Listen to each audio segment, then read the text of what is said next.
Welcome again to the course on audio signal processing for music applications. In the last lecture, we talked about stochastic signals and how to model them. With that, we can now extend the sinusoidal and harmonic models that we talked about before into the concept of sinusoidal or harmonic plus residual or stochastic modeling. We will decompose sounds into these two parts, the sinusoidal or harmonic one and the residual or ideally a stochastic component if this residual is a stochastic signal. So in this lecture we will be combining all the models we have been talking about until now. We'll put together the sinusoidal or harmonic modeling with the idea of a residual component. For that, we will need to talk about the subtraction of the sinusoids or the harmonics in order to obtain the residual. And we will talk about a system that puts this together into the harmonic plus residual system. Then we will introduce the stochastic model and we'll put together the sinusoidal and or harmonic models with the stochastic ones for the residual. So in order to do that, we will need to talk about how to model the residual as a stochastic component. And finally, we will make an example of this system that combines the harmonic plus the stochastic analysis into an analysis synthesis system. The sinusoidal plus residual model is an extension of the sinusoidal model. We assume that a sinusoidal model is not able to represent the whole sound and that there is a residual component that is perceptually relevant. So it's a sound that needs to be kept. So in here we see in this equation that y, the signal, is modeled with this sum of sinusoids, time-varying sinusoids with amplitude and frequency. And we have XR, which is our residual. So the whole sound is YS, our sinusoidal component, and XR, our residual signal. And XR is simply computed by subtracting the sinusoids from the original signal. And this is what we'll be talking about in this lecture. Okay, but it's much better, at least from our point of view, to show this model from the spectral point of view, because that's where we're going to be developing all these models from. Okay, so here we see the sum of the sinusoids as the sum of the transform of the windows shifted to a frequency and scale to the amplitudes of these sinusoids, plus the spectrum of this residual component. And the spectrum of this residual component, and now this is how we're going to do it, is obtained by subtracting the spectrum of the sinusoids from the spectrum of the original signal. Okay, so let's show an example exactly how this will work. This is one frame of a sound, and here we can show the different steps involved in this harmonic plus residual analysis. On the left top we see our frame, windowed frame of a flute sound. Okay, so it's just a few periods of a flute sound, and then below that we see the harmonic analysis that we do from the spectrum. So we do the spectral analysis, the peaks, and we select the peaks with these blue crosses that are really the harmonics of that particular sound. And below it we see the actual phase of the spectrum with the crosses at the phase of these harmonics. Okay, and then what we do is we have to synthesize these harmonics. And this is what we see on the right side with the light red and light cyan colors. So the light red is the synthesized harmonics of the sound of that particular frame. Of course, this is a different FFT size. The shapes of these lobes is different because the window is different. This is a Blackman-Harris window using the synthesis. So this is the synthesized spectrum, and then we have to subtract this spectrum from the original spectrum. Strictly speaking, we don't subtract it from the spectrum on the left, we subtract it from another generated spectrum that has the same parameters, so that we can subtract the two of the same size and the same window size. And then if we subtract these synthesized sinusoids or harmonics from the original one, we get this dark red and dark cyan color. Okay, and this is the residual spectrum in magnitude and phase representation. And if we take the inverse of that, we see the residual signal in the time domain, and that's what we see on the top right plot, in which we see the original flute sound, of course with the right windowing and the right size that we have in the synthesis, and we see the residual signal, this dark blue one. And again, this is not just an error signal. This in fact is a relevant component, is a relevant part of the sound that we want to recover. So the whole system, if we put together all this analysis in a frame by frame type of thing and put it together into a whole analysis synthesis system, we get this block diagram in which we start from the signal x of n, then we window it, we compute the FFT, obtaining the magnitude and phase spectrum, we detect the peaks. Out of those peaks, we find the fundamental frequency, and once we have this fundamental frequency, we can identify the harmonics of that sound, and we can synthesize those harmonics with the Blackman-Harris window. Okay, so we have another spectrum, YH, that can be subtracted from the original signal, but in order to do that, we need to recompute another spectrum of the original signal with a window and a size that is comparable with the size that we use in the synthesis. So we will choose a window size that normally will be 512 samples. We'll use a Blackman-Harris window so that the shape of this x of k that we now compute can be easily subtracted from YH. So it's just a complex subtraction, and we get x, capital X R, which is our residual spectrum. Okay, and then this residual spectrum can be added to the harmonic spectrum, and then we can compute the inverse FFT and do the overlap at iterating over the whole sound. We can see an example of the analysis of a particular sound using the harmonic plus residual model.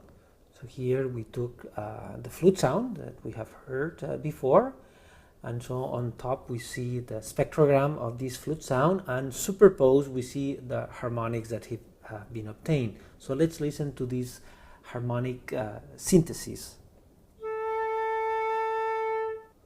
Okay, and then these harmonics are subtracted from this background spectrogram, and we obtain these lower sort of plots, which are the spectrogram of the residual component. So let's just now listen to this residual that has been obtained. Okay, it's soft, that is clearly very relevant. It's basically the breath noise of the instrument, which is an important part of the characteristics of this sound. But this residual component is a complete sound, therefore it's difficult to process. We need to model it, so we need to be able to approximate it with a particular modeling approach, and of course we will need to model it with the stochastic model. So let's introduce the stochastic approximation of this residual component, and let's present this idea of the sinusoidal plus stochastic model. So very similar to what we saw before. So we have the signal to be the sum of sinusoids plus the stochastic signal. now this stochastic signal or stochastic component is not just the subtraction of the sinusoids minus the original signal, but is actually the result of a modeling approach. So below here we see the equation of the modeling of this stochastic component. The stochastic component is the result of filtering white noise with the impulse response of the approximation of this residual signal. So we have the impulse response of every frame of this residual signal, and we obtain this impulse response that approximates the spectral shape of that. So in fact, it's much better to visualize this model in the frequency domain. And so here we see on the top the equation of the sum of the sinusoids, the sum of the analysis windows plus the spectrum of the stochastic component. And now this stochastic component is this idea of filtered white noise, but in the frequency domain is the product of the approximation of the absolute value of the residual signal multiplied by e to the j and the phase of the random the white noise, a set of random numbers. Okay, so the magnitude of the spectrum is the approximation of the residual, and the phase spectrum is the white noise, basically the phase spectrum of the white noise. This is the concept of the stochastic approximation that we saw in the previous lecture. Okay, so with these we can actually see how in a single spectrum we actually perform this stochastic approximation of the residual. So we start from on the top with the magnitude spectrum of a signal, the harmonics, and then below the light red is the synthesized spectrum, the MYH, and then this is subtracted from the original spectrum. Again, it's a spectrum that will have to be recomputed, and then we obtained the next curve, which is the MXR, which is the residual spectrum. Okay, and this residual spectrum can be approximated with a smooth curve, which is the MYST, which is this sort of line approximation of this residual, and this is going to be our stochastic model. So we can put it together into an analysis synthesis system, and it's very similar to what we saw before. So we start from the signal, we compute the FFT, we find the peaks, we find harmonics, we synthesize them in the frequency domain, and we subtract them from another spectrum of the original signal, recomputed to be able to subtract it. And then what is new in this model is the stochastic approximation of the residual. So we take this residual spectrum, we run it through the stochastic approximation module, and then we can synthesize, and we can synthesize the stochastic component by basically, the idea is filtering white noise, but in the implementation is basically taking the phases of random numbers and applying the stochastic approximation magnitude spectrum. And this results into a spectrum that then can be summed to the spectrum of the harmonics and perform exactly the same thing that we have done before. So perform the inverse FFT and the overlap at. So let's now see an example of a complete analysis synthesis of a particular sound. So we are taking this saxophone sound. Let's listen to that. Okay, and then below it we have the two representations that we have obtained, the harmonics and the stochastic component, the spectrogram of the stochastic component. Let's listen to the harmonics. Well, we may not appreciate what is missing, but when we listen to the stochastic approximation, we have to make it a little bit louder in order to actually listen what is going on.